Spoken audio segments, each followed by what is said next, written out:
Dear friends, welcome to video lecture series on surveying. Now today we are starting with lesson number 7. सर्वे के इस second unit में जो हमारा है linear measurement का. So in this unit second linear measurement we have seen up till now the 6th lecture in which where we have seen there are different aspects of linear measurement. So जब हम लोग distance गिन रहे हैं तो हमने देखा कि we are using some of the instrument and they are particularly for chain survey. So we are using chain, different types of chain, and popularly we are using metric chain, then we are using peg, arrow, then ranging rod, then plumb bob, and then some of the few hammer and all this type of instrument. तो हमारा कोई भी दो location अलग अलग है, एक पेड़ है हमारा, एक बिल्डिंग का कॉर्नर है, या फिर किसी रास्ते की लंबाई हमको गिनना है, किसी खेत की जो हमारी साइड्स है उनको उनकी बाजू हमको गिनना है. सो लीनियर मेजरमेंट ये हमेशा हमें काम पड़ता है. किसी भी सिविल इंजीनियरिंग इंफ्रास्ट्रक्चर के लिए हम लोग जो भी कोई लेआउट डाल रहे हैं तो प्लाट गिनने से लेके फिर बिल्डिंग के अलग अलग डायमेंशंस और सारी चीज़ों के लिए हमें डिस्टेंस गिनना होता है. And that we are discussing in this second unit in the linear measurement. So in this measurement we have seen that there are different types of chain and instruments are there with which we can measure the distance. So we have seen how to align a straight line using ranging rod. So direct ranging and indirect ranging, that also we have seen. Then we have seen that while taking the measurement, there are some chances of errors are there. So for that, how we can calculate that error? So temperature correction, sag correction, slope correction, pull correction, all that we have seen. We have solved the problem based on that. Then how to eliminate that error? That also we have seen, and then we can calculate the true distance by using the formula L dash upon L into measured distance, where L is or standard length of the tape or chain and L dash is the incorrect length. So all these things we have seen up till now in previous 6 lecture. Then we have also seen that during the chaining or the ranging, हमको ranging और chaining यदि करना है, so there may be some obstacles in the chaining and ranging. तो आपको अलग अलग ऑब्स्टकल्स को ओवरकम करते आना चाहिए. So in previous lecture we have seen that how we can make some geometrical arrangement and we can shift the survey line and then we can continue that chain line और range line और survey line. So how to overcome the obstacle we have solved the problem on that, and then we have also seen that how to take the measurement on the sloping ground. Now the next is, and that is important, is that is setting the perpendicular offset for the chain line. Whenever we are talking about the chain survey, so it is the simplest form of survey where we are only taking the linear measurement. So with the help of linear measurement, we have to prepare the map of a smaller area. To make this happen, we have to measure the distances with the help of chain. तो आप chain line पे तो chain से distance गिनेंगे, लेकिन जो सर्वे line आपने जहाँ से बिछाई है उसके आजू बाजू में जो भी आपको ऑब्जेक्ट्स मिलेंगे उनका लोकेशन भी आपको मार्क करते आना चाहिए. And for that there is a field book. एक फील्ड बुक आता है सर्वेयर के लिए अलग से. वो फील्ड बुक में हमें चेन सर्वे के ऑब्जर्वेशन लेने होते हैं. And with that then we can try to prepare the map of a survey line, and particularly for a longer distance like a alignment of the canal और road और that type of alignments, long alignments, we are interested in a simple chain survey. So for all this doing, one important task we have to carry out, that is setting the perpendicular offset. So that first we will understand what is that concept is there. So for example, suppose I have to carry out the chain survey on this line. So this is one of the station and this is one of the station, and at 30-meter interval I have set the pegs and the points were established. So on this survey line, along the both the side left and right side, there are some of the objects are there. Suppose for example यहाँ पे आपका एक tree है और यहाँ पे आपकी ऐसी एक बिल्डिंग है इधर में. So here again the road is like this crossing. So there is one electric pole line is going in this direction. So suppose these are the electric pole lines. I am approximately drawing all this location and this is going in this direction. So like way बीच में से आपकी जो सर्वे line आपने बिछाई उसके दोनों भी बाजू में आपको ऑब्जेक्ट्स मिलेंगे. So there may be another tree और there may be one common hand pump. So like these are the different objects are there. अब ये जो मैप मैंने बनाया, ये मैप तो रफ में बना सकता हूँ हाथ से, लेकिन मुझे इसके डायमेंशन चाहिए. सो डायमेंशन के लिए सिंपल फंडा है चेन सर्वे में कि सबसे पहले एक लंबी चेन लाइन जो एरिया का सर्वे बनाना है उसके अंदर आप इस्टेब्लिश कर दो. अब उस चेन लाइन के आजू बाजू में जो भी ऑब्जेक्ट होंगे उसको आप आइडेंटिफाई कर सकते with the help of perpendicular offset. With the help of perpendicular offset.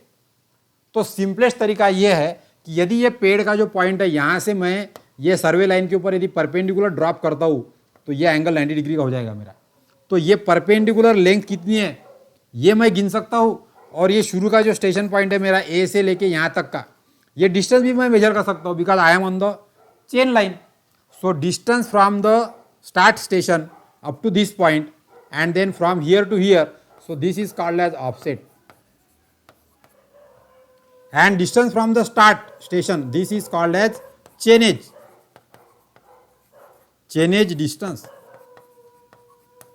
So while doing the chain survey, आपको chainage distance गिनना पड़ेगा और perpendicular distance गिनना पड़ेगा.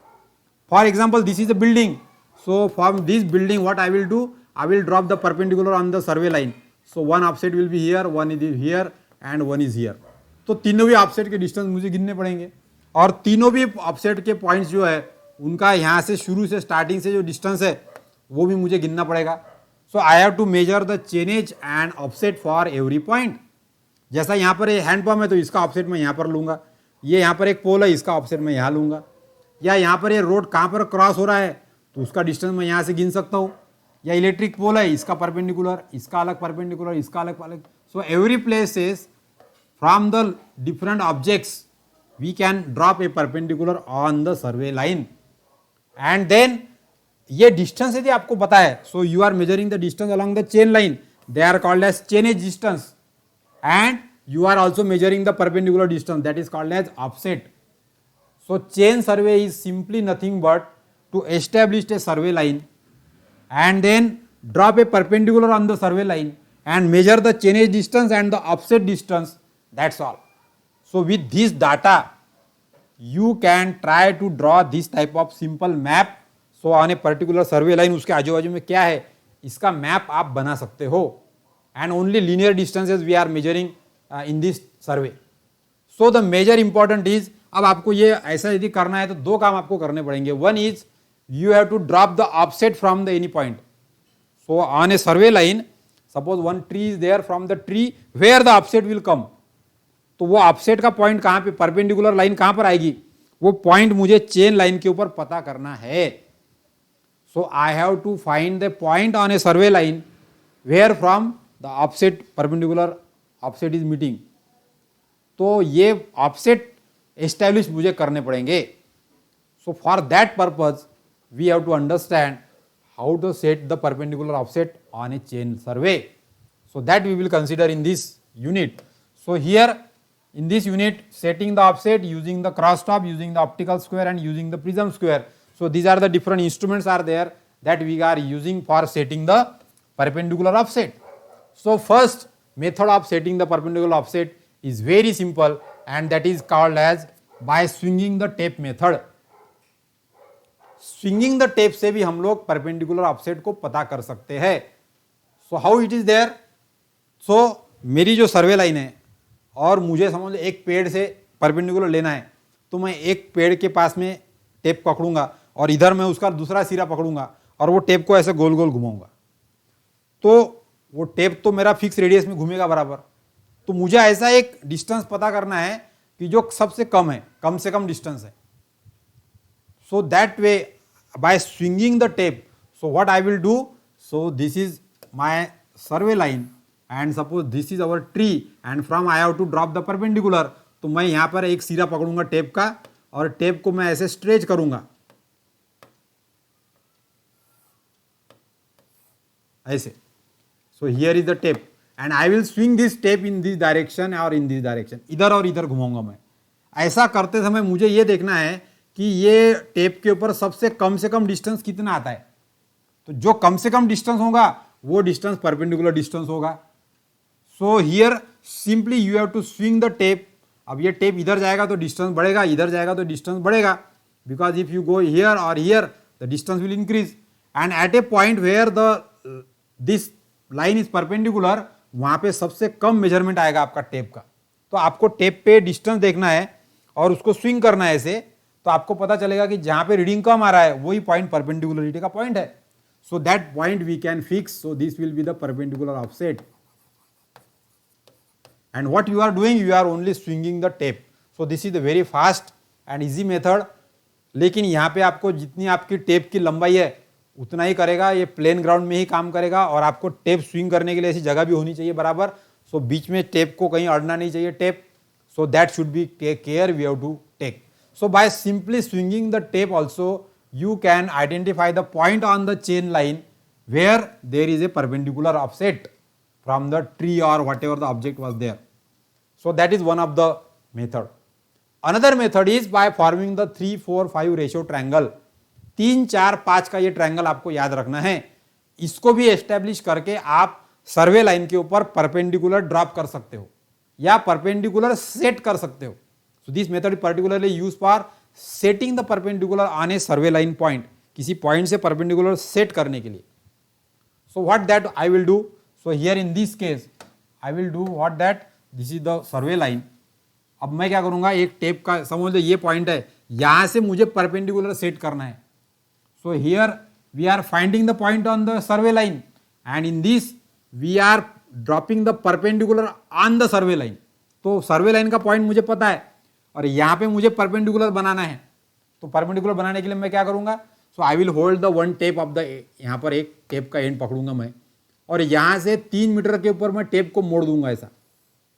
I will turn the tape, फिर यहाँ से ये टेप को मैं ऐसे तिरछा मोड़ दूंगा। तो यहाँ पर टेप के ऊपर मेरा मार्किंग रहेगा 3 मीटर का, यानी यहाँ से यहाँ तक का डिस्टेंस हो गया 3 मीटर। फिर यहाँ से यहाँ तक का डिस्टेंस मैं लेने वाला हूँ 5 मीटर, तो यहाँ पर मेरा मार्किंग रहेगा 8 मीटर का।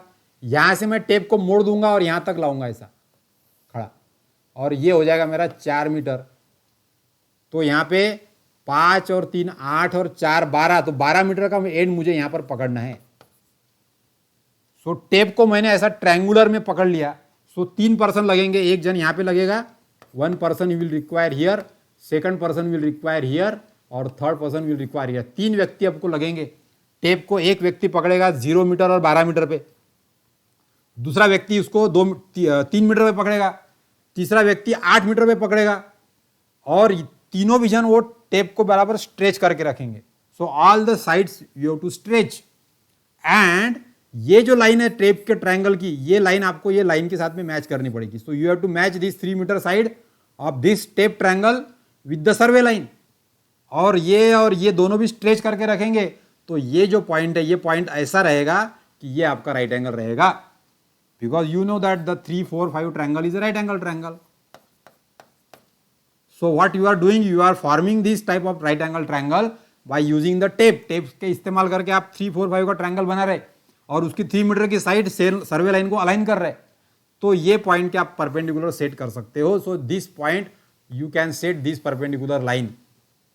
So like way on the survey line यदि मुझे परपेंडिकुलर सेट करना है, so I will use the method of forming the 3, 4, 5 ratio triangle using the tape.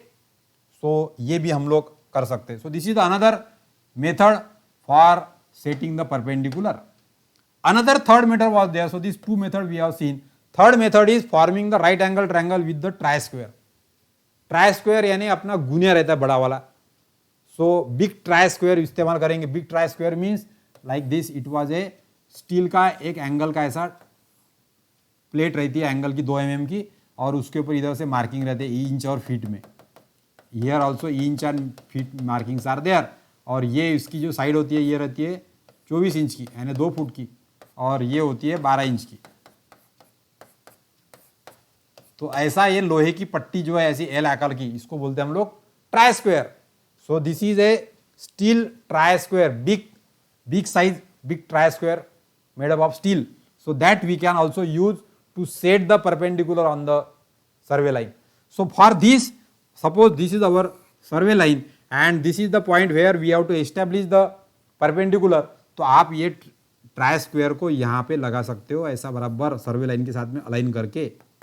So if you can align this, तो यहाँ से आपको एक सर्वे लाइन पकड़नी पड़ेगी ऐसी, और you can use the line डोरी पकड़ सकते हैं, line thread you can use, and then you can fix one peg here. So on this survey line you can set this perpendicular line. So this is the perpendicular angle 90 degree, and this we have used by using this tri-square. So tri-square और 3 4 5 triangle से भी हम लोग सर्वे line के ऊपर perpendicular बना सकते हैं. So that we have to remember. Then another method is there which is using the cross-tabbed instrument or optical square और प्रिज्म स्क्वायर. तो यहाँ हमने देखा कि टेप का इस्तेमाल करके स्विंगिंग करके हम लोग रफली परपेंडिकुलर पॉइंट को आइडेंटिफाई कर सकते, और यदि परपेंडिकुलर सेट करना है सर्वे लाइन के ऊपर तो 3 4 5 का ट्रायंगल और right angle try square use करके हम लोग परपेंडिकुलर लाइन सेट कर सकते हैं सर्वे लाइन को. लेकिन हमारा ज्यादा से ज्यादा काम ऐसा होता है कि सर्वे लाइन के ऊपर ऑब्जेक्ट दूसरा है, हमारा ट्री उधर है या इलेक्ट्रिक का पोल वहां पर है, बिल्डिंग का कॉर्नर है उधर, और वहां से मुझे परपेंडिकुलर कहां पे आने वाला है. So I have to identify the point on the survey line. In that I am more interested, and for that we can use the cross staff, optical square और प्रिज्म स्क्वायर. तो ये तीनों में से कोई इंस्ट्रूमेंट हमको यूज करना पड़ेगा for setting the perpendicular. So when we are talking about the offset of the chain line, so here we have to see that suppose for example this is our survey line, ये survey line है, और यदि यहाँ पर एक आधी कोई building आ गई सर्वे लाइन के बाजू में, तो इसके कॉर्नर से आप परपेंडिकुलर ड्रॉप कर सकते हो. So we have to measure this perpendicular offset, ये वाला और ये वाला ऑफसेट आपको गिनना पड़ेगा परपेंडिकुलर ऑफसेट कितना है तो, और ये ए पॉइंट से यहाँ तक का डिस्टेंस कितना है, that is called as chainage. So chainage of first point, chainage of second point, that also you have to measure. अब यदि हम परपेंडिकुलर सेट नहीं कर सकते तो हम इस प्रकार से ऐसे ऑब्लिक ऑफसेट भी सेट कर सकते हैं कभी कभी. But for one perpendicular offset you have to set two oblique offset. एक परपेंडिकुलर के ऑफसेट के बजाय यहाँ पे 2 ऑब्लिक ऑफसेट लेना पड़ेगा आपको. तो आपको क्या करना पड़ेगा, ये डिस्टेंस भी गिनना है, ये भी गिनना है, और ये दोनों के बीच का भी गिनना है. So all the 3 distances you have to measure from the building, और शुरू से लेके यहाँ तक का कितना डिस्टेंस है वो भी आपको गिनना पड़ेगा. सो either you can measure the perpendicular offset, it is very easy, और यदि परपेंडिकुलर सेट करने के लिए आपके पास कोई इंस्ट्रूमेंट नहीं है तो you can measure the oblique offset also, but you have to take the 2 oblique offset for 1 point. So that also you can remember. Then if there is a like curvature in the road or curvature in the compound wall or curvature on the object, तो ऐसा कोई curvature वाला offset है, समझ लो ये pathway है हमारा और सर्वे लाइन हमारी यहाँ से जा रही है. अब ये पाथवे का शेप अलग अलग है, तो ऐसे यदि सर्कुलर ऑब्जेक्ट है या कर्वेचर वाले ऑब्जेक्ट है तो उसके लिए आपको क्या करना पड़ेगा, हर एक 2-2 मीटर पे या 3-3 मीटर पे परपेंडिकुलर ऑफसेट लेना पड़ेगा. So you have to remember that whenever there is a object in the curvature shape, so at every particular constant interval you have to take the number of offset. तो मुझे 2-2 metre interval पे, 3-3 metre interval पे या 1-1 metre interval पे, जैसा इसका curvature ज्यादा है तो ये पॉइंट क्लोज लेने पड़ेंगे आपको, और हर जगह पे परपेंडिकुलर डिस्टेंस जो है ये वाला perpendicular distance, that is called as offset distance, that you have to measure. And for every point from the starting point chainage भी गिनना पड़ेगा, यानी पहले पॉइंट का चेनेज, दूसरे का, तीसरे का, चौथे का चेनेज डिस्टेंस भी गिनना पड़ेगा मुझे. And also I have to measure the perpendicular also. So जहां पर भी कर्वेचर वाला कोई पार्ट आ गया उसका यदि ऑफसेट लेना है तो आपको ऐसे अलग अलग परपेंडिकुलर ऑफसेट ले सकते हैं आप at equal interval. So that is also possible for the perpendicular offset. और some time suppose there is a one particular building, तो आप यहाँ पे ऐसे जगह बिल्डिंग के कॉर्नर के जगह चेक करने के लिए परपेंडिकुलर ऑफसेट भी ले सकते हैं और ऑब्लिक ऑफसेट भी ले सकते हैं, दोनों तीनों लेके आप कंपेयर कर सकते हैं. So that is the different method that we have to adopt for setting the perpendicular offset in case of chain survey. So this is also use in for other types of survey also. Now for this we can use the different instruments are there. जैसा कि पहला है हमारा यहाँ पे cross-tub. तो cross-tub हम लोग सर्वे लाइन के ऊपर परपेंडिकुलर सेट करने के लिए इस्तेमाल करते हैं. So there are different types of cross staff are there. So this one is the simple, this is called as open cross staff. Open cross staff का मतलब आपको ये दिख रहा है ऐसा, ये डंडी के ऊपर आप लगा सकते हैं इसको, स्टॉप को, और इसको ये परपेंडिकुलर में डायरेक्ट सेट किया ऐसा बराबर, और ये उसको वर्टिकल ऐसी जो प्लेट है, ये प्लेट में भी यहाँ पर गैप है, इधर भी गैप है, यहाँ पर भी गैप है, यहाँ पर भी गैप है, यानी this is called as slit, this is called as slit यानी फट, बारीक गैप है ऐसी। तो ये और ये गैप यहां से आप आर पार देख सकते हो, या यहां से इसमें से भी आर पार आप देख सकते हो। अब आपको ये क्रॉस टाफ का इस्तेमाल, this is actually open cross tough, तो ये सबसे ज्यादा पॉपुलर वाला क्रॉस टाफ है। सीधा एक रॉड के ऊपर उसको खड़ा कर देना ऐसा, और आप आर इधर से भी देख सकते हो और परपेंडिकुलर डायरेक्शन से भी देख सकते हो। So we will see that how we can use into that. So this type of crosstop you can use open crosstop to set the perpendicular. Similarly, this is one of the French crosstop. तो French क्रॉसटॉप ये ऑक्टेगोनल है, तो इसके अंदर आप 45 degree का angle भी set कर सकते हो परपेंडिकुलर ऑफसेट के जैसा। So either you can set the offset at perpendicular और you can set the offset at 45 degree angle. So that is also here. So every alternate, यहाँ पे स्लिट है, उधर से ओपनिंग है उसको, यहाँ पे भी स्लिट है, फिर ओपनिंग है, ऐसा करके हम लोग अलग अलग 45 डिग्री के रोटेशन के एंगल से भी ये क्रॉसटॉप से देख सकते हैं, and we can establish the point like that. So this is French cross staff you can use, and this is one of the another cross staff which is called as adjustable cross staff. तो ये adjustable क्रॉसटॉप में आपको किसी particular angle पे offset लेना है, तो वो ऑफसेट का एंगल कितना है वो आप उसके ऊपर हिसाब से सेट कर सकते हैं। तो इसके अंदर आपको यहाँ पे स्क्रू की अरेंजमेंट दी है, so you can rotate that and accordingly you can identify the angle of that particular offset. So this type of crosstops are used, but moreover in any type of survey popularly the open crosstop is used. यानी इसके अंदर एक ऐसी open पट्टी है ऐसी लगी वाली, बस एक ऐसी लगी इधर है और एक ऐसी लगी है। So simple open crosstop is there that we are frequently using for setting the perpendicular offset.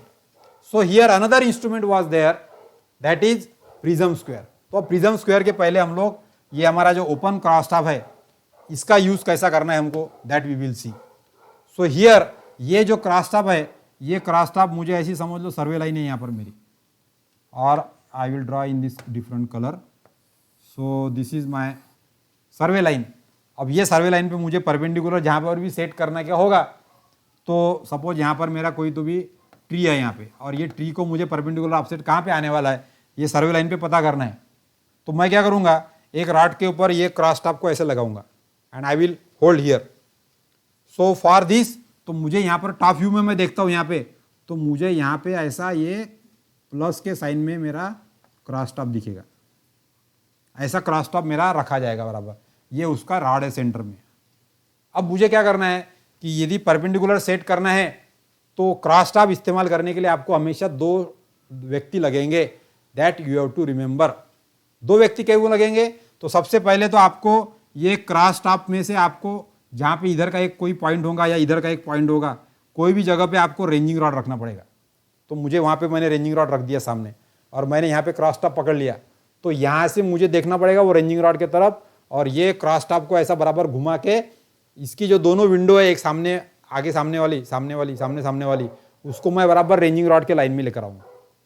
तो मैं यहां से मैं आंखों से देखूंगा इस डायरेक्शन से, और यहां के गैप में से बराबर यहां का रेंजिंग रॉड देखूंगा, तो मेरा ये क्रॉसटॉप जो है ये सर्वे लाइन के साथ में अलाइन हो गया बराबर।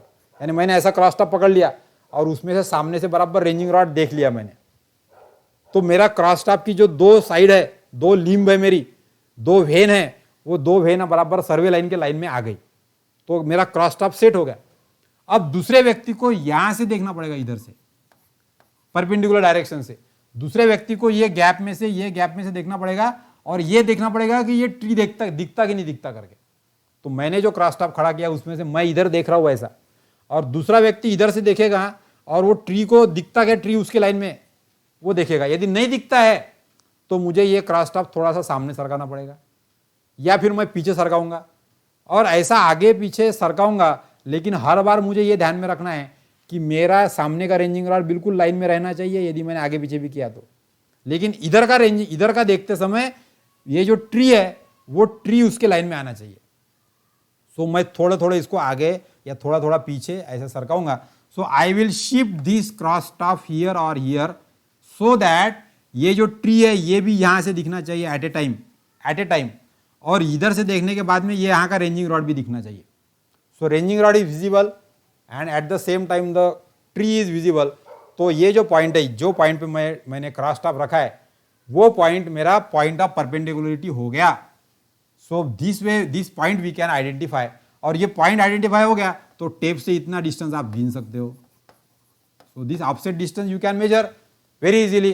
सो this is the use of the cross staff, कि यहाँ से एक तरफ से सर्वे लाइन के अलाइन करो उसको, क्रॉस स्टाफ को, और रेंजिंग रॉड देखो, और दूसरे तरफ से जो ऑब्जेक्ट है वो दिख रहा कि नहीं दिखता वो देखो. यदि ऑब्जेक्ट नहीं दिखता है तो क्रॉस स्टाफ की पोजीशन को आगे पीछे सरकाओ, so that at a time ranging rod भी दिखना चाहिए और एट ए टाइम ऑब्जेक्ट भी दिखना चाहिए परपेंडिकुलर डायरेक्शन से. So in that way we can identify this point on the survey line where there is a perpendicular offset from the tree or whatever the object is there. So in that way you can use this, any type of cross staff you can use in the similar fashion. Now like way there is another instrument that is called as prism square. तो ये prism square तो एकदम sturdy और open instrument है. So what is this here actually? तो ये prism square जो है ना, मैं इसका shape बनाता हूँ यहाँ पे. So this prism square actually is एक ग्लास प्रिज्म लाइक दिस. ये इतने बड़े साइज का ग्लास का प्रिज्म है ऐसा वाला. अब ये ग्लास प्रिज्म की खासियत क्या है? तो ये साइड और ये साइड परपेंडिकुलर है, और ये जो साइड है और ये जो साइड है, इतनी साइड ये वर्टिकल है लेकिन ये 45 डिग्री में है. So this angle is 45 degree. तो इसको 1 2 3 4 5 साइड है. रिमेंबर, इसके अंदर पहली और दूसरी साइड ये एक में को परपेंडिकुलर है, तीसरी साइड भी परपेंडिकुलर है, लेकिन चौथी साइड जो है और पांचवी साइड है, तो तीसरी और पांचवी साइड ये दोनों का एंगल देखेंगे तो वो है 45 डिग्री का, and this is also eight 45 degree. तो ऐसा एक शेप का प्रिज्म है, ग्लास का prism. So it is a solid glass prism. उसका शेप जो है वो आप देखेंगे तो इधर से ऐसा परपेंडिकुलर है एक्चुअली, और ये इधर में परपेंडिकुलर, ये इधर में 45 डिग्री में, और फिर ये वाला 45 डिग्री में, और ये ऐसा मोटा है थोड़ा सा कांच का, लाइक वे.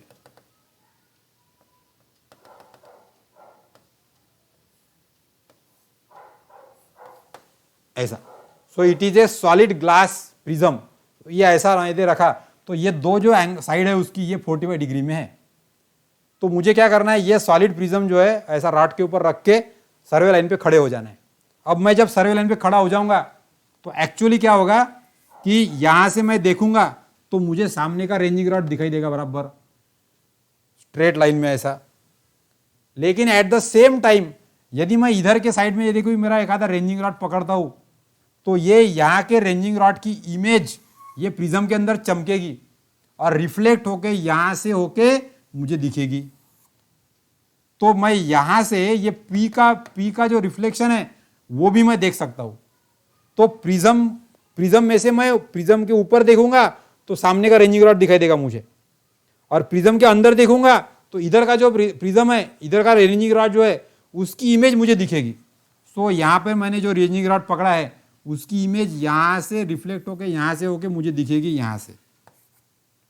तो प्रिज्म के अंदर मुझे जो साइड में मैंने पकड़े वाला रेंजिंग रॉड है उसकी इमेज देख रही, और प्रिज्म के सामने मुझे सामने का रेंजिंग रॉड दिख रहा है. तो मुझे क्या करना है, वो जो ग्लास प्रिज्म का जो रॉड है उसको आगे पीछे सरकाना है. ऐसे सरकाना है कि सामने का रेंजिंग रॉड और ये ग्लास के अंदर दिखने वाली इमेज ये दोनों भी मैच हो जाए. ऐसा मैच हो गया, इसका मतलब जो पॉइंट पे मैंने प्रिज्म रखा है वो पॉइंट परपेंडिकुलर पॉइंट है. So like way we can also use the prism square. So prism square बोले तो ग्लास का एक प्रिज्म है, उसको रॉड पे खड़ा करके आप परपेंडिकुलर वाला जो साइड वाला जो रेंजिंग रॉड है उसकी इमेज मेन रेंजिंग रॉड के साथ में मैच कर सकते, और सर्वे लाइन पे का जो पॉइंट है वो आइडेंटिफाई कर सकते, जिसके जरिए आपको परपेंडिकुलर पॉइंट पता चलेगा. Then you can measure the perpendicular distance by using the tape और द चेन.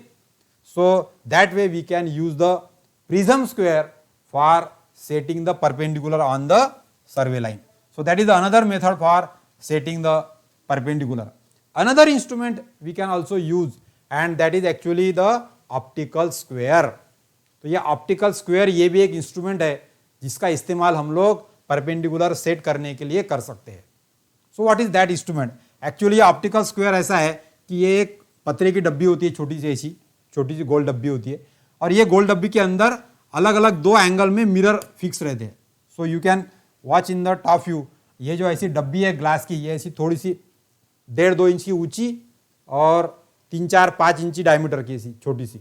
अब ये डब्बी के अंदर यहाँ पे उसको एक गैप है, यहाँ पर एक स्लिट है, यहाँ पर एक स्लिट यहाँ पर भी है. So there is opening at the 1, 2 and 3 places. तो ऐसी खड़ी खड़ी खिड़की है, उसको विंडो है, ऐसी छेद है उसको 1, 2, 3. सो एक यहाँ पर है, एक यहाँ पर है, एक यहाँ पर है. तो अब मुझे ये जो इसका टॉप व्यू में देखूंगा ऑप्टिकल स्क्वायर का, तो ऑप्टिकल स्क्वायर में एक्चुअल में यहाँ पर एक ये है mirror. This is one of the mirror, ये वाला. And there is another mirror which is here. So in this optical square A and B they are the 2 small mirrors. ऐसे 2 मिरर के पट्टियां है कांच के मिरर की पट्टियां है, ग्लास मिरर. और उनमें का जो एंगल है वो 45 डिग्री सेट किया है बराबर. So these are the 2 mirror strips arrange such that the angle between them is 45 degree. तो ऐसी 2 पट्टियां वो ऑप्टिकल स्क्वायर के अंदर फिट रहती बराबर. अब ये किस प्रकार से फिट रहती है?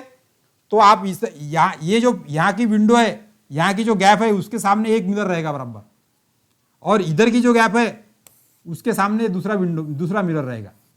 तो ये और ये दोनों के सामने बराबर अंदर में 2 मिरर लगे हैं और ये मिरर के पीछे भी और एक विंडो है जहां से आपको आगे का रेंजिंग रॉड दिखेगा. तो मैं क्या कर रहा हूं, तो मेरी जो सर्वे लाइन है, सर्वे लाइन पे मैं ऐसा ऑप्टिकल स्क्वायर लेके खड़ा हो जाऊंगा. अब ऑप्टिकल स्क्वायर खड़ा रहने के बाद में मुझे इधर एक रेंजिंग रॉड रखना है जो परपेंडिकुलर जहां से मुझे ड्रॉप करना है. तो बिल्डिंग का कॉर्नर, ट्री या पोल, वहां पर एक रेंजिंग रॉड रखा मैंने.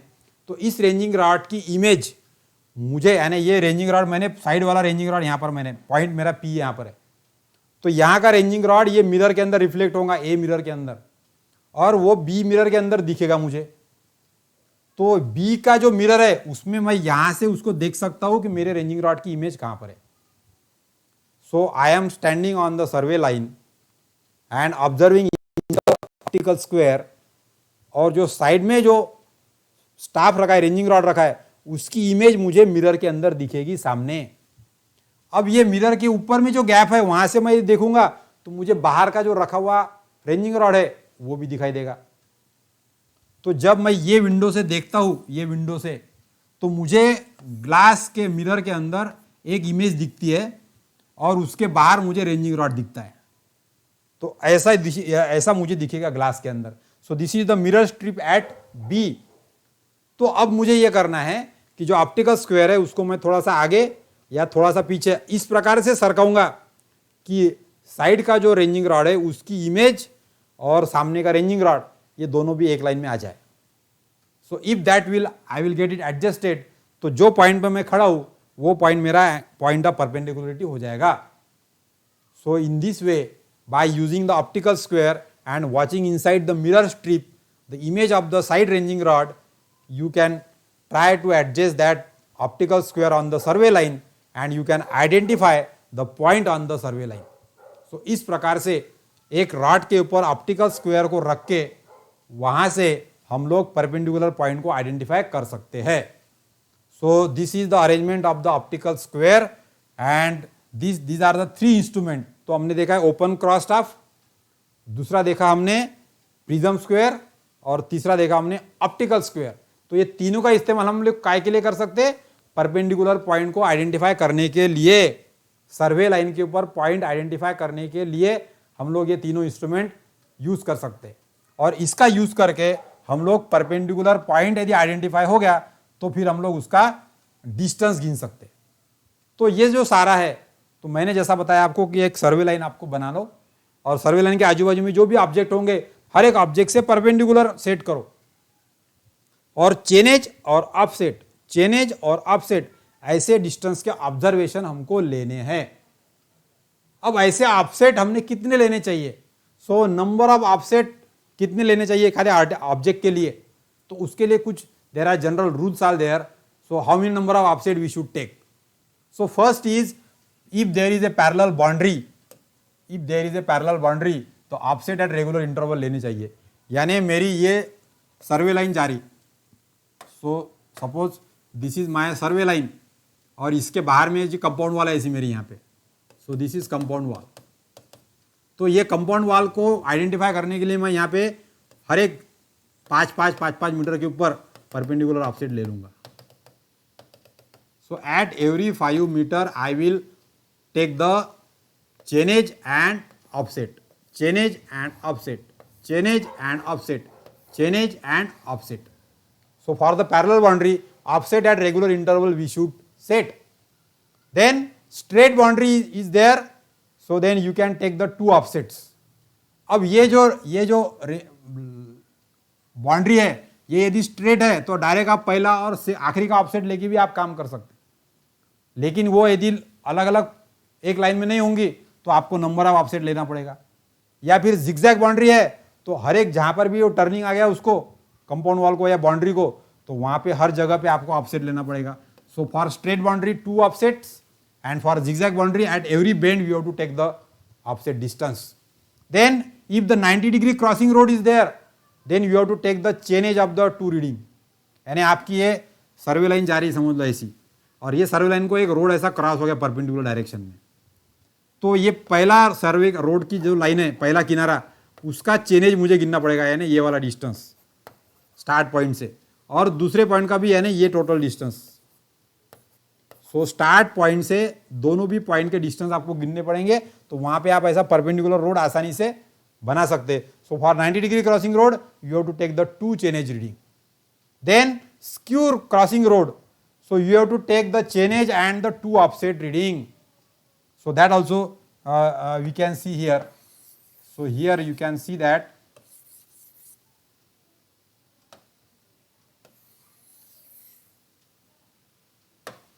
suppose this is our survey line. So this is our survey line and road is crossing like this, triangular में क्रॉस हो रहा है रोड.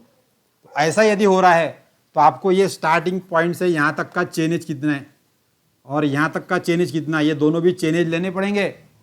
उसके अलावा फिर आपको क्या करना पड़ेगा कि इसके आगे इधर 3 मीटर 5 मीटर 10 मीटर पे एक पॉइंट लेना है और यहाँ से परपेंडिकुलर ड्रॉप करना है. वैसे यहाँ पर भी आगे 3 मीटर 5 मीटर डिस्टेंस देके परपेंडिकुलर ड्रॉप करना है. तो 2 ऑफसेट के डिस्टेंस गिनना है हमको और 2 चेनेज के डिस्टेंस गिनना है. तो ऐसा यदि गिनेंगे तो आप ये तिरछा रोड कैसा जा रहा है इसका एंगल वगैरह अपने आप से ड्राइंग कर सकते ड्राइंग के अंदर. So for that for the skew crossing road 2 chainage distance and 2 offset distance that we have to observe. Then another is small building, so we have to take the offset from the 2 corner. छोटी सी building है तो कोई भी 2 corner के offset ले लो. So suppose there is one building here, so you can take the offset this and this. If required this offset also you can take. So this is a any type of building. तो आपको 1 2 3 offset के distance गिनने पड़ेंगे और तीनों भी point के chainage गिनने पड़ेंगे. So 3 chainage and 3 offset you have to measure for a particular building along the survey line or chain survey line. So that is possible. If large building is there then at every corner we have to take the offset.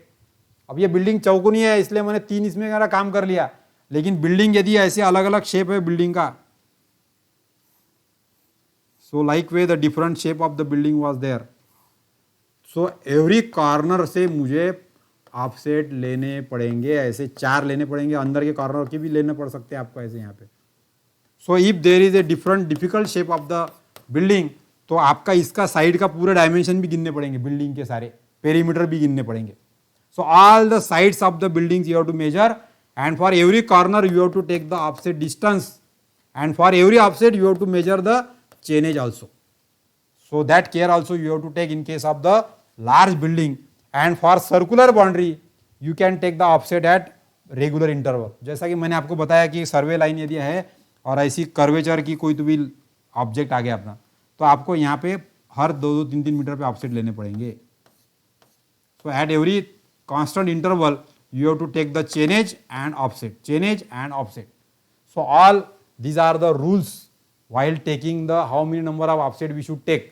तो जैसा object की situation है उसके हिसाब से आपको chain as और offset ये दोनों चीजों के ऑब्जर्वेशन लेने पड़ेंगे चेन सर्वे के अंदर. So these are the very important rules we have to remember. Now with the help of this we can carry out the chain survey. अब ये चेन सर्वे में आप कितने दूर का ऑब्जेक्ट लेंगे. यदि मेरी सर्वे लाइन यहाँ से जा रही और उधर 50 मीटर की दूरी पर एक आधा पेड़ है तो उतने दूर से मैं उसको ऑफसेट लेना चाहिए कि मैंने लेना नहीं चाहिए. So I have to decide. So for a particular survey line कितने लंबाई का ऑफसेट मैंने लेना चाहिए. जनरली हमारा टेप होता है 30 मीटर का या चेन होती है हमारी 30 मीटर की. तो ऐसा मैक्सिमम आप ऑफसेट ले सकते 30 मीटर का बोलो या फिर चेन से या टेप से. सो that is the maximum allowed. But वैसा लिमिटिंग मैक्सिमम लिमिटिंग लेंथ यदि बोलेंगे आप तो 15-15 मीटर के अंदर के ही ऑब्जेक्ट के ऑफसेट आपने लेने चाहिए. So that care we have to take. तो किसी सर्वे लाइन के आजू बाजू में ऑब्जेक्ट इधर 15 मीटर और इधर 15 metre. So like way you should take the number of offset. So maximum limiting length of the offset is 15 metre. क्योंकि हमारा टेप भी 30 मीटर का आता है और चेन भी 30 मीटर की आती है तो वो हिसाब से हमारा मैक्सिमम लिमिटिंग लेंथ हो गई 15 मीटर की. So that we have to take. So this offset length depend upon the accuracy of the map. अब आपको ज्यादा एक्यूरेट मैप बनाना होगा तो आपको लिमिटिंग लेंथ कम रखनी पड़ेगी. क्योंकि जितना लंबा ऑफसेट वो ऑफसेट गिनते में भी गलती हो सकती है. उसके अंदर हॉरिजॉन्टल और वर्टिकल डिस्प्लेसमेंट आ सकती है. वो गिनते समय भी आपको रेंजिंग करना पड़ेगा यदि लंबा ऑफसेट है तो. या फिर उसके अंदर एडिशन करते जाएंगे 2-3 बार डिस्टेंस गिनेंगे तो एरर भी आएंगी मेजरमेंट के अंदर. So depending upon the accuracy of the map you have to see that what should be the maximum limiting length of the offset. Then scale of the map. जैसा कि इसके पहले भी हमने स्केल में देखा कि जितनी ज्यादा बड़ी स्केल है तो उतना ज्यादा एक्यूरेट ऑफसेट लेना पड़ेगा आपको. क्योंकि आधा mm भी आपका ड्राइंग सरक गया तो आधा mm के वजह से उधर 2 मीटर का फर्क पड़ जाएगा क्योंकि स्केल आपकी बड़ी है. तो ड्राइंग के अंदर और एक्चुअल डिस्टेंस के अंदर 2 मीटर का डिस्टेंस का डिफरेंस एरर आ सकती है. सो टू अवॉइड दिस तो जितनी ज्यादा स्केल है तो उतना छोटा ऑफसेट रखना पड़ेगा आपको. लिमिटिंग लेंथ आपकी कम करनी पड़ेगी ऑफसेट की ताकि एरर ज्यादा ना आए, डिस्प्लेसमेंट ज्यादा ना हो पॉइंट का, कोई भी किसी भी पॉइंट का. Then third is nature of the ground. यानी आपका ग्राउंड यदि प्लेन है तो आप लिमिटिंग लेंथ बढ़ा सकते हो थोड़ा सा. क्योंकि आपको गिनती करते समय कोई स्लोप करेक्शन, स्लैक करेक्शन वगैरह, पुल करेक्शन की ज्यादा चिंता करने की जरूरत नहीं है. So for a plain ground you can have little more length of the offset. But if undulating ground is there then to avoid the errors and to maintain the accuracy again you have to limit the length of the offset. So that is again you have to take. And another is what should be the allowable deflection. यानी मैं जब drawing बनाने जाऊंगा तो मैं ऐसी सर्वे line बनाऊंगा एक पहले और इसके ऊपर कितना चेनेज है वो चेनेज के ऊपर एक परपेंडिकुलर लाइन बनाऊंगा ऐसी और इसके ऊपर कितना ऑफसेट है उतना डिस्टेंस बनाऊंगा तो मुझे यहाँ पे ट्री का लोकेशन पता चल गया. लेकिन ये डिस्टेंस गिनने में यदि गलती हो गई और ये ऑफसेट में भी गलती हो गई तो यहाँ ये ट्री बनने के बजाय यहाँ पे ट्री बन जाएगा बिकॉज इधर इन द. तो ये जो ट्री है ये ओरिजिनल लोकेशन से सरक जाएगा आपका. So this is called as deflection या डिस्प्लेसमेंट. सो कितना डिस्प्लेसमेंट अलाउड है, कितना डिफ्लेक्शन अलाउड है, ये यहाँ के बजाय यहाँ चले गए. So that also you have to understand and by that you can decide that limiting length of the offset. So these are the few important points you have to consider while deciding the length of the offset. Now here because of the error in the measurement, अब offset मैंने सर्वे line ली ऐसी and on this survey line मैंने सर्वे line ली और ये survey line के ऊपर मैंने क्या किया, चेनेज लिया और परपेंडिकुलर डिस्टेंस लिया, फिर इधर चेनेज लिया, फिर यहाँ पर परपेंडिकुलर डिस्टेंस लिया. तो ये ऐसे जो ऑब्जेक्ट है वो मैंने आइडेंटिफाई कर लिया ऐसे बराबर.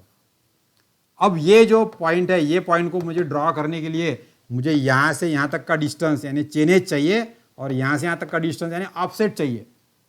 तो ये तो मैं ले सकता हूँ लेकिन ये जो ऑफसेट है ये जब मैंने गिना तो ये एंगल मेरा परफेक्ट 90 डिग्री का ऐसा समझ के मैंने ये पॉइंट से डिस्टेंस गिना. यदि ये 90 डिग्री के एंगल में भी एरर आ गई तो ये ऑब्जेक्ट आपका थोड़ा सा इधर सरक जाएगा या फिर ये वर्टिकल डिस्टेंस गिनने में एरर आ गई तो ये ऑब्जेक्ट आपका आगे पीछे इधर भी हो सकता है, इधर भी हो सकता है। डिस्टेंस आपने गलती से कम गिन लिया तो ये पेड़ अंदर आ जाएगा, समझ लो ट्री का सिंबल है तो, या आगे चले जाएगा ज़्यादा गिन लिया तो, या एंगल में गड़बड़ हो गई तो इधर या इधर सरक जाएगा। So because of the error in the measurement of the offset और the angle of the offset, there is chances that the true location of the object that may get displayed forward or backward or inside or outside। तो ये object आगे पीछे या ऊपर नीचे ये सरक सकती है, इसकी लोकेशन ड्राइंग बनाते समय। So therefore you have to take care that this angle should be perfectly 90 degree, इसके अंदर एरर नहीं होनी चाहिए।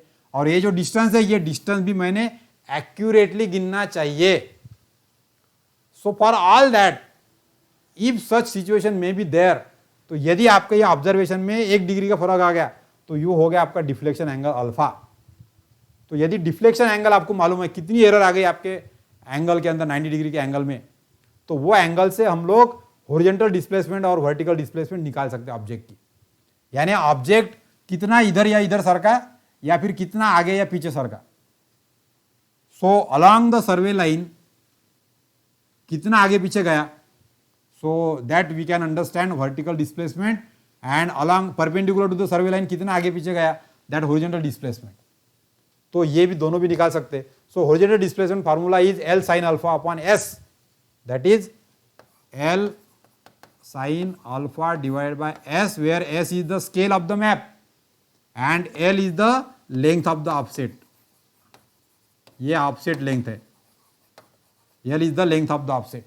और अल्फा जो है वो 90 डिग्री के अंदर एरर कितनी आ गई, समझ लो 1 डिग्री आ गई, 2 डिग्री की आ गई, 3 डिग्री की एरर आ गई, कितनी आ गई, वो है आपका alpha. So this is horizontal displacement. And if vertical displacement is there, so vertical displacement is L minus L cos alpha divided by S। तो ये यहाँ से वर्टिकल डिस्प्लेसमेंट आप निकाल सकते हैं। यानी ये जो लंबाई है L, इसके अंदर एरर आ गई तो आपका जो डिस्टेंस है वो थोड़ा सा चेंज हो जाएगा, तो वो L cos अल्फा हो जाएगा। तो ये ऐसी जो डिस्प्लेसमेंट है ये होगी वर्टिकल डिस्प्लेसमेंट, और ये अलोंग द सर्वे लाइन जो डिस्प्लेसमेंट है ये हो गई हॉरिजॉन्टल डिस्प्लेसमेंट। तो ये वर्टिकल डिस्प्लेसमेंट और ये हॉरिजॉन्टल डिस्प्लेसमेंट, ये दोनों भी हम लोग ये फार्मूले से निकाल सकते। सो L sin alpha upon S और L minus L cos alpha upon S, ये दोनों फार्मूले हमको याद रखने पड़ेंगे for horizontal and vertical displacement of the offset. Similarly ये सारे इसके अंदर यदि आपकी एक्यूरेसी आपको दी है कि accuracy of the offset measurement is 1 in 25, तो R की वैल्यू यहाँ पे 25 हो जाएंगी। That also you have to remember. So R value is accuracy of the offset measurement and S is the scale of the map in the meter, scale of the map in the meter. अब यहाँ पे हमको दिख रहा है कि 1 centimetre equal to 30 metre है, तो इस केस में आपका S की वैल्यू हो जाएंगी 30 मीटर। आपका S हो जाएगा 30 मीटर की स्केल है आपकी इसलिए। और अल्फा जो है आपका ये है एरर एंगल, तो 90 डिग्री के बजाय आपका एंगल 89 डिग्री आ गया, तो 1 डिग्री का एरर आ गई आपकी। So that error angle is there. So if you know all this value, तो आप लेंथ ऑफ द ऑफसेट कितनी चाहिए या फिर ये एक्यूरेसी डिस्प्लेसमेंट कितनी हो गई ये आप निकाल सकते हो। So where L is the length of this offset, offset distance को बोला है हमने L। अब ये यदि आपको सभी चीजें मालूम है, एक्यूरेसी, स्केल, डिफ्लेक्शन एंगल, तो हम लोग maximum displacement due to both error in the direction and length निकाल सकते हैं, और जिसका फार्मूला है √2L upon RS। So this is the maximum displacement, maximum displacement. So maximum displacement due to the error in the offset measurement, it is √2L upon RS, where R is the accuracy, S is the scale, L is the length of the offset. So that formula also you have to remember for considering the error in the offset. So these are the 3 important formula we have to remember while solving the problem on the offset distance. So we will solve some of the small problems are there for the offset measurement. So here the offset was laid out at 5 degree from its true deflection, true direction, यानी 5 degree की गलती आ गई हमारी offset set करते समय। And the scale of the map is 20 meters to 1 centimeter, scale is given. Find the maximum length of the offset, यानी L निकालना है हमको। L is equal to So we have to calculate L, maximum length of the offset for the displacement of the point on the paper not to exceed 0.03 centimetre, यानी displacement है आपकी ये है 0.03 centimetre, यानी आपका इतनी एरर अलाउड है आपको डिस्प्लेसमेंट 0.03 सेंटीमीटर की। और क्या क्या दिया है, ऑफसेट का एंगल दिया है। So alpha is given as error angle is 5 degree and the scale of the map, so S is given as 20 meter. So horizontal displacement is equal to L. So what formula we have seen in previous? So that is very simple, L sin alpha upon S. So here L sin alpha divided by S, that is the formula for horizontal displacement. So in this case L हमको निकालना है। Sine alpha में alpha दिया है 5 degree का और scale of the map दी है 20 meter and horizontal displacement is given as 0.03 centimeter. तो यहाँ पे 0.03 is equal to L into sine of 5 degree और डिवाइडेड बाय 20, ऐसा करना पड़ेगा। So L we can calculate, so L is equal to 20 into 0.03 divided by sin 5 degree. So that we have made the arrangement. अब ये arrange करेंगे तो ये हो गया 5 डिग्री का sine and 20 into 0.03 and divided by this, so you will get 6.88। तो यहाँ पे इस वाले सिचुएशन में maximum length of the offset कितनी लेनी चाहिए हमको, 6.88 meter. So it is the very simple calculation, but that is required in case of chain survey. Then another simple problem we will solve here, that is here the length of the offset is 15 meter and the scale of the map is 10 meter as to 1 centimeter. If the offset is laid out 3 degree from its two direction, then find the displacement of the plotted point on the paper perpendicular to the chain line and parallel to the chain line. तो vertical displacement and horizontal displacement ये दोनों भी हमको निकालना है। So in this case the data given is the length of the offset, so L is given as 15 metre, scale is given as 10 metre, the offset angle alpha is given as, offset का direction 3 degree से गलत हो गई हमारी, scale हमारी map की 10 metre है, limiting length है 15 मीटर।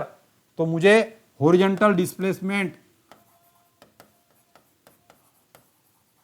ये निकालना है। इसका फार्मूला है हमारा L sine alpha upon S। So L है हमारा 15 into sine of 3 degree and scale is 10 meter, so that will give you the horizontal displacement. So 3 sine into 15 divided by 10, तो ये आ गया 0.078 मीटर, यानी हॉरिजॉन्टल डिस्प्लेसमेंट। यानी हमारा जो drawing बनाते समय हमारा जो ओरिजिनल लोकेशन है वो इतने मीटर से डिफ्लेक्ट हो सकता है हॉरिजॉन्टली, और वर्टिकल डिफ्लेक्शन, वर्टिकल डिस्प्लेसमेंट निकालेंगे। So this is L minus L cos alpha divided by S। तो L है हमारा 15 meter minus 15 cos 3 degree and divided by S बोले तो 10। So vertical displacement also you can calculate. So 3 degree का cos into 15 and this is minus plus 15 and divided by 10। So that displacement is 2.05 into 10 raised to power minus 3. So here that is 0.002 metre.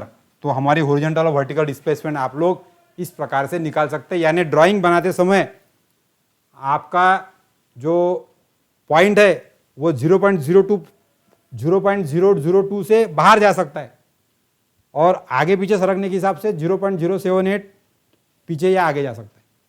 So along the survey line and perpendicular survey line, there may be the chance of the horizontal or vertical displacement.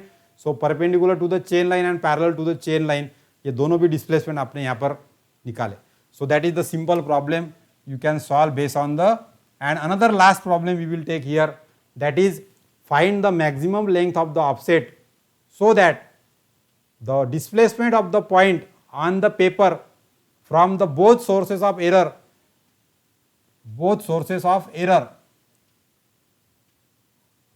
should not exceed 0.025 centimeter, and given that the offset is measured with the accuracy of 1 in 40 and scale is 1 in 20 meter.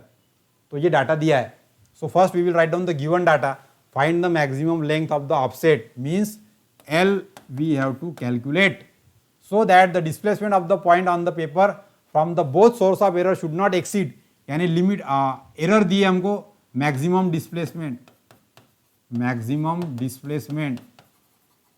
ये दिए 0.025, so that the accuracy is R is 40 and scale is 20 meter, 1:20 है यहाँ पे scale. So this is the formula given. So you know that the formula for maximum displacement of offset, maximum displacement of offset is equal to root 2 L upon RS. So root 2 L निकालना है हमें, R है हमारा 40 और S है हमारा 20 और इसकी वैल्यू हमको दी है 0.025. So here you can calculate L. So here it is very simple, 0.025 into 40 into 20, ये आ गया 20 और so 20 divided by that, so you will get L is equal to 14.14 meter. So root 2 L upon RS ये formula use करके length आपने निकाला यहाँ पे, maximum length of the offset 14.14 meter हो सकती है for this type of situation. So like way there are simple calculations are there that you can make for the help of accuracy, maintaining the accuracy in the offset. And in this lesson now we have seen the instrument for setting the perpendicular and what is the limiting length of the offset, how the number of offsets are decided and how the errors in the direction may be calculated. So for this lecture we will stop here, and in the next lesson we will go for how the measurement using the chain survey is done for area calculation. So that we will continue in the next lecture. Thank you.